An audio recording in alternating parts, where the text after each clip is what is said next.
Welcome back.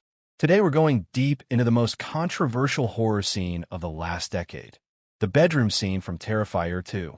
We're going to talk about why it broke people psychologically, why director Damien Leone deliberately designed it to feel unbearable, and why the viral chaos surrounding it turned a $250,000 independent horror film into a cultural phenomenon that grossed over $10 million worldwide. And by the end of this, you'll understand why horror fans are both terrified and desperately excited for what comes next. But first, let's establish exactly what kind of monster we're dealing with. Art the Clown didn't arrive fully formed. He existed in short films. In the first Terrifier, lurking in the background of the horror genre like a bad dream you keep forgetting to be afraid of. He had no motive, no backstory, no tortured childhood to explain away his sins. He was just evil, a grinning, silent, mime-like entity in black and white who found profound joy in causing suffering. And that joy is the thing that separates him from every other slasher icon in cinema history. Michael Myers is mechanical. Jason Voorhees is primal. Ghostface is theatrical. But Art the Clown is delighted. He performs. He mugs for a camera that isn't there. He does little dances between acts of brutality. He treats murder like a one-man show and the victims like props in his performance. There's no rage in what he does. There's enthusiasm. And when a killer enjoys it that much, something in the human brain stops processing it as fiction. That's the psychological foundation beneath everything that happens in the bedroom scene.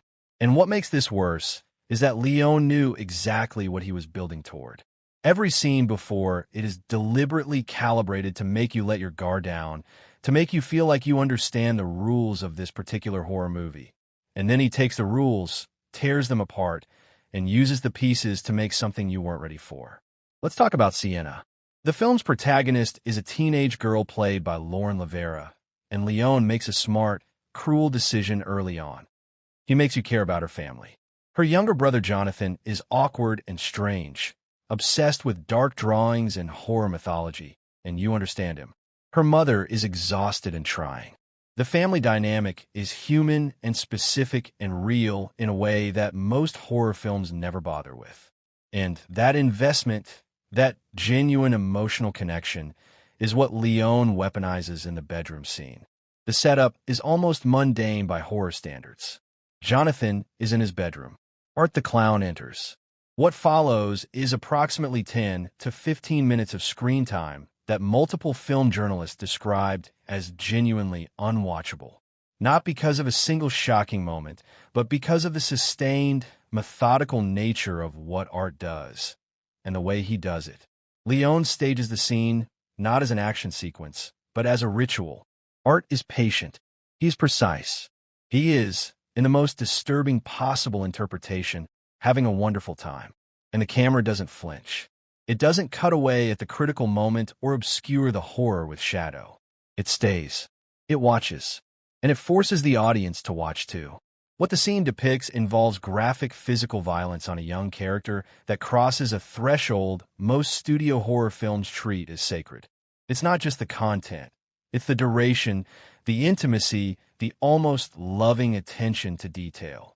Leone has spoken in interviews about his intention to make the audience feel trapped, to remove the comfortable distance that allows horror fans to enjoy violence as spectacle. He wanted you to stop enjoying it. He wanted the moment where the entertainment stops and something rawer and more uncomfortable takes over. He succeeded, shockingly, completely, and on a scale that even he didn't fully anticipate. The first report started coming out of early screenings in the fall of 2022. Not reviews, not social media posts, reports. The kind of language people use when they're describing something that happened to them rather than something they watched. Theaters began warning audiences before screenings. Fandango and AMC reported a surge in early walkouts that was genuinely unprecedented for a horror release. A woman in New York reportedly fainted and had to be attended to by staff. A theater in New Jersey reportedly had 3 people leave within the same 5-minute window of the same scene. And here's the critical thing. None of this hurt the movie. It saved it. Terrifier 2 was a micro-budget independent film with essentially zero traditional marketing spend. It opened on a handful of screens with no studio backing and no celebrity endorsements. Under normal circumstances, it would have played to small audiences of dedicated horror fans and disappeared quietly. Instead, the walkout reports became the marketing. The vomiting became the advertisement. Every person who stumbled out of that theater traumatized was, whether they intended to be or not, a living billboard for what was waiting inside. Social media did the rest. Twitter threads and TikTok videos exploded. Horror influencers reacted in real time. The phrase Terrifier 2 bedroom scene became one of the most searched horror-related queries of that entire year. People who had never heard of Art the Clown were suddenly desperately curious. What was in there? What was so bad that adults were losing consciousness? The human brain is not equipped to resist that question. Curiosity is a more powerful motivator than fear, and Leone had accidentally, or brilliantly, created one of the most effective word-of-mouth campaigns in horror history. Within 2 weeks, the limited release expanded dramatically. The film crossed $1 million at the box office, then $5 million, then 10. All for a movie that cost less than the catering budget on most Hollywood productions. This kind of controversy has historical precedent, and it's worth pausing to put Terrifier 2 in that lineage. When William Castle released Macabre in 1958, he offered life insurance policies to audience members who died of fright. When The Exorcist opened in 1973, theaters reported fainting, vomiting, and protests from religious groups, and the resulting media storm turned it into a cultural event that transcended horror. When Cannibal Holocaust was released in 1980, the director was arrested because authorities believed the deaths depicted were real. When the Blair Witch Project launched in 1999, the fake documentary aesthetic convinced portions of the audience that what they were seeing was genuine found footage. Each of these controversies shared a common thread. They made the audience feel something they weren't supposed to feel inside a movie theater. They crossed a threshold between entertainment and experience. Terrifier 2 belongs in that conversation. Not because it achieved anything as culturally seismic as The Exorcist, but because it accomplished something similar on its own terms, with a fraction of the resources, and in a media landscape where genuine shock is almost impossible to manufacture. Because here's the thing about modern horror audiences. We have seen everything. The internet has made grotesque imagery accessible to anyone with a search engine and a weak moment. We have watched extreme horror films from Japan and France and South Korea that pushed boundaries in ways mainstream American cinema has never touched. We are collectively desensitized in ways that would have been unimaginable to audiences in 1973. And Terrifier 2 still got through. It still found a gap in the armor. That is a genuinely remarkable artistic achievement, even if the art in question is making people physically ill. What makes this worse is the specificity of the victimization in the scene. Leone isn't simply deploying gore as spectacle. There's an intimacy to what art does, a closeness and a patience, that activates something deeper than revulsion. Psychologists who have written about extreme horror content describe a phenomenon where sustained, non-cathartic violence removes the brain's ability to process imagery as fictional. The nervous system begins responding as though the threat is real. Heart rates elevate. The fight or flight response activates. The body doesn't know it's watching a movie. It only knows that something terrible is happening and there is no escape from it. Leone, who is not a psychologist but has clearly thought deeply about the mechanics of fear, appears to have intuited this. In interviews conducted after the film's success, he described his process as deliberately surgical, identifying the specific combination of elements that would overwhelm the audience's defenses. The vulnerability of the victim, the cheerfulness of the attacker, the extended duration that removes the relief of a quick cut, the mundane, domestic setting that offers none of the aesthetic distance of a Gothic castle or a dark forest. He put these elements together like a lockpick, finding the exact configuration that would open the door to genuine distress. And then there's Art himself. David Howard Thornton's performance in this scene is something that deserves serious critical attention, even as it makes that attention deeply uncomfortable. He is physical and balletic and completely committed. There is no moment where you see an actor working. There's only art, delighted, absorbed, present. Thornton has described the character as his dream role, and the terrifying truth is that it shows. The performance has the quality of something genuinely inhabited. Art isn't performing cruelty. He's expressing it. The way a musician expresses a piece of music they have played 1,000 times and still love. That authenticity is what separates the scene from comparable content in other extreme horror films. The violence in the Saw franchise, however graphic, is always mediated by Jigsaw's cold philosophical remove.